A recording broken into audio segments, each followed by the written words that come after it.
En este país, el poder se adueñó como nunca de la administración de justicia, el poder político, me refiero. El movimiento al socialismo manipuló hasta el cansancio el poder político.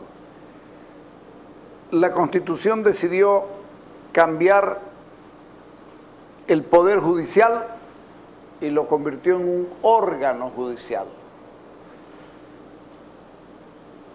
Las injusticias en este país se suceden a menudo. Los jueces no pueden, hemos tenido a un invitado para hablar del tema judicial a profundidad hace no mucho tiempo. Estamos atravesando el peor momento que se puede atravesar de la historia de Bolivia con relación al sistema judicial.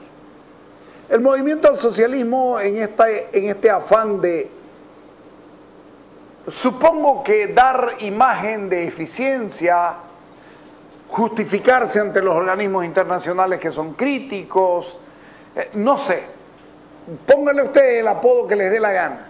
El movimiento al socialismo intenta por todos los medios posibles hacer cambios de forma que no solucionan los problemas de este país, los problemas judiciales de este país. Ahora se les ha ocurrido de un golpe y plumazo, como se dice, tirarlos a los jueces ciudadanos y acabar con las audiencias conclusivas. Ese es teóricamente, el gran acierto del gobierno y eso no está bien. Hablemos con William Herrera, que es un entendido, que es un estudioso de la problemática y esto es lo que nos dijo con relación a eso. Se habla de la eliminación de los jueces ciudadanos en este caso y las audiencias conclusivas como una manera de mejorar la situación en el tema de la parte judicial. ¿Cómo lo ve usted? ¿Será esto un avance, un retroceso? ¿Cuál es su criterio? Yo creo que lamentablemente el remedio va a ser peor que la enfermedad. O si se quiere, esto es como una aspirina para una persona que tiene lamentablemente una enfermedad terminal. El problema del Poder Judicial es un problema muy serio y que no se lo quiere ver como tal. La crisis de la justicia no es un problema solo de los jueces, de los fiscales, de la policía. La crisis de la justicia es una crisis del Estado boliviano. Por decirlo de alguna manera, el dueño de la justicia es el Estado boliviano y particularmente en este caso el gobierno del MAS, que es quien tiene a su cargo el Estado. Aquí hay problemas institucionales, problemas políticos, problemas de presupuesto. El presupuesto del Poder Judicial, para hablar de un tema concreto, ha decrecido, no obstante que los ingresos del Estado han aumentado, esto ha decrecido. Es decir, si uno revisa el presupuesto del Poder Judicial, hace 10 años recibía mucho más de lo que recibe en este momento, no obstante el crecimiento que ha tenido, en este caso, el Poder Judicial y la población en su conjunto. Entonces aquí hay problemas económicos, hay problemas institucionales, hay problemas de falta de carrera judicial, hay problemas de falta de credibilidad, nadie cree en el Poder Judicial, por eso hay los linchamientos, hay problemas de corrupción. Entonces una ley corta o una ley larga, como se quiere llamar, que una ley corta va a venir a resolver el problema, yo particularmente soy muy escéptico y dada la gravedad del problema del Poder Judicial, no creo lamentablemente que una ley, por más bien intencionada que esté, pueda resolver el gran problema que tiene. Será un paliativo, pero no es, creo yo, el tema de fondo. El tema de fondo, insisto, pasa por otro tipo de medida y sobre todo porque hay una voluntad política de entender, de querer corregir y resolver el problema de fondo, que es otro, más allá del tema de la retardación. Como en ninguna parte se han hecho muchísimas reformas legales y todas las reformas legales han buscado resolver el tema de la retardación de justicia, pero curiosamente todas las reformas han terminado más bien aumentando la retardación de justicia. En este momento estamos bordeando el 86% de retardación de justicia. Esta idea, si bien usted nos plantea que el tema va más allá en aspectos más estructurales que en de forma, esta idea de la eliminación de los jueces ciudadanos al final agilizará algo en la dinámica misma del proceso judicial que se genera cuando se entra a este aspecto. Es lamentable, pero si en algo todavía uno podía confiar es en el juez ciudadano. Entonces, al eliminar al juez ciudadano, lamentablemente ya no tenemos en quién confiar, porque los niveles de credibilidad del Poder Judicial han bajado a su mínima expresión. Yo creo que un 90% de la población o un poquito más no cree en el sistema judicial. Entonces, de alguna manera el juez ciudadano venía amortiguando todavía en parte esa falta de credibilidad. Entonces, al desaparecer el juez ciudadano, lo que están lamentablemente haciendo es que definitivamente se pierda, en el sentido más amplio de la palabra, cualquier resquicio de credibilidad que pudiera haber en el Poder Judicial. Insisto, el problema es mucho más profundo. Ahora, no es que el gobierno sea tonto y no quiera arreglar el problema, hay un interés político. Al gobierno le conviene tener un poder judicial debilitado, prostituido, manipulado, que se lo pueda, obviamente, valga la redundancia, manipular. Porque un poder judicial fuerte, independiente, imparcial, siempre va a ser un freno para la angurria del poder que caracteriza a este gobierno. Entonces, desde un primer momento, a partir de la Asamblea Constituyente, este gobierno se encargó de debilitar al Poder Judicial con fines políticos. El tema terrorismo también es otro factor que incide en la credibilidad del Poder Judicial. Todo el mundo sabemos qué es lo que hay ahí detrás y cómo se manipula y cómo se utiliza el Poder Judicial. Entonces, mientras no se corrijan todos estos otros entuertos, va a ser muy difícil que salgamos de esta crisis en la que estamos. ¿Es un mecanismo adecuado lo que se está tratando de plantear, más allá, como le decía, del aspecto estructural? Son salidas desesperadas que quizás podrán tener un pequeño impacto por ahí, pero insisto, desde mi particular punto de vista, yo soy escéptico y dudo que esto tenga un resultado a largo plazo. El tema del juez ciudadano tenía otro objetivo, o dos objetivos. Tenía como objetivo, por un lado, democratizar la justicia, que no sea una cuestión exclusiva de los abogados, y por otro lado, combatir la corrupción. Entonces, yo creo que por lo menos en un primer momento se cumplieron estos dos objetivos. Bajó la corrupción en aquel momento cuando se hizo la reforma procesal y además se le devolvió la confianza, la credibilidad del sistema judicial. Estas dos cosas, por supuesto, ahora, digamos, si desaparece el juez ciudadano, se entiende que desaparecerían también estos dos objetivos y por lo tanto eso supone un retroceso brutal. Y el tema de la audiencia conclusiva, ¿qué consecuencias puede tener? Se entiende, se busca simplificar un poco el proceso, pero es que simplificar el proceso no es exactamente el problema. Yo no creo que con eliminar o mantener la audiencia conclusiva se vaya a resolver el tema del colapso en el que está el Poder Judicial. Insisto, el tema es mucho más profundo, mucho más gordo. Y no creo que un pequeño parche, una medida muy particular intente resolver un problema. Es lo mismo como que si esté un organismo con una enfermedad terminal y le intentemos dar unos 2 mejorales a ver si se recupera, más o menos. Es duro lo que dice William Herrera. Lo habíamos conversado con Henry Oporto. Henry también nos hablaba de lo mal que estaba eso. Pero William escribió además este libro que se llama El Estado de la Justicia Boliviana, del Estado republicano al Estado plurinacional. Y la verdad es que es un libro bien hecho, con cuadros, con datos, con detalles, cifras, tablas de confianza, desconfianza en el Poder Judicial.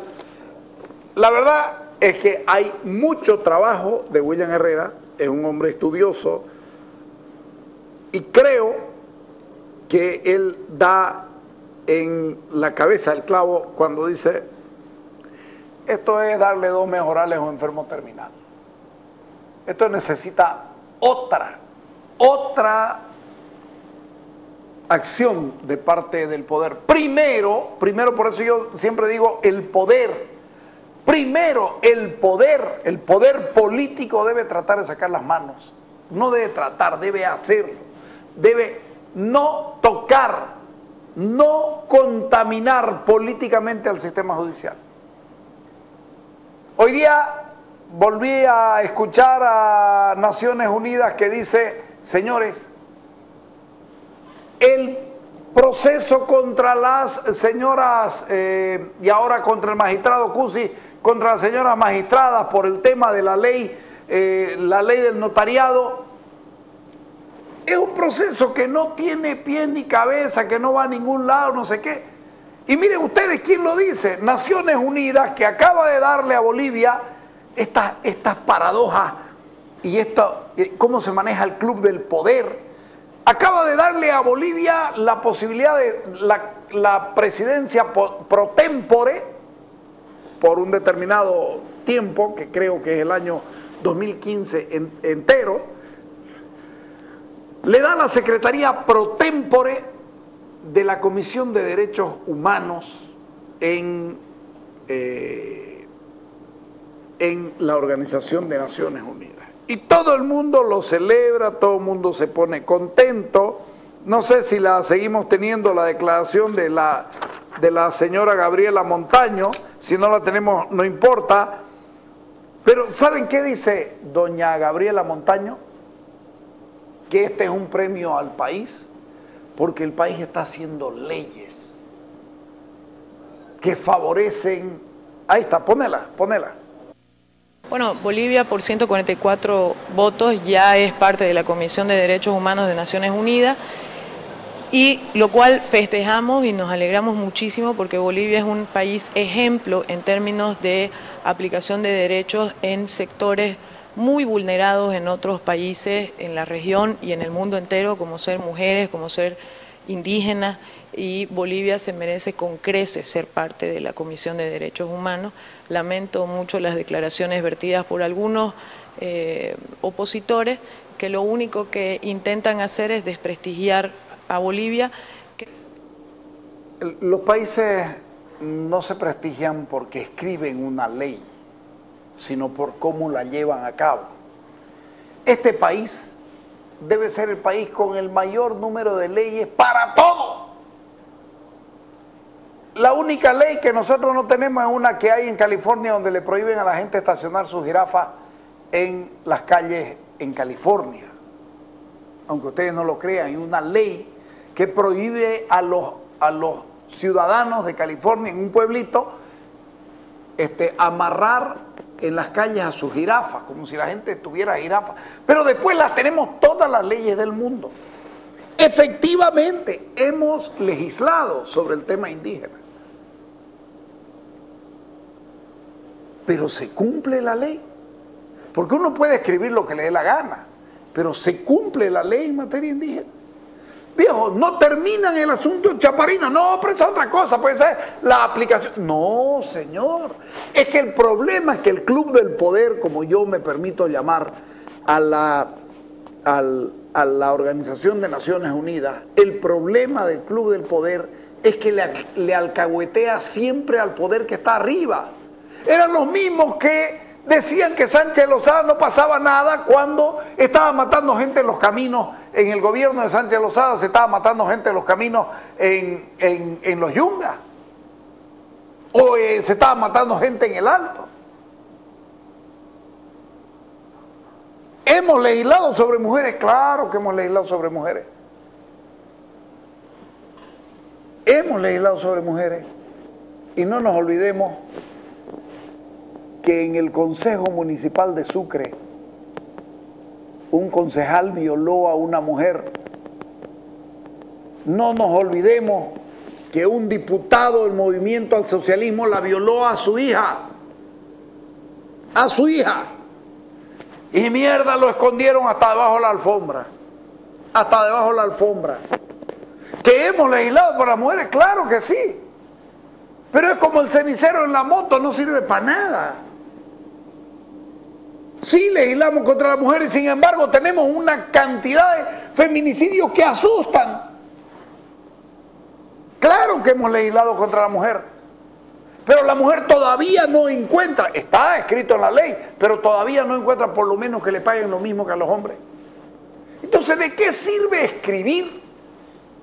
Por favor, ¿de qué sirve escribir una ley si la ley no se la cumple?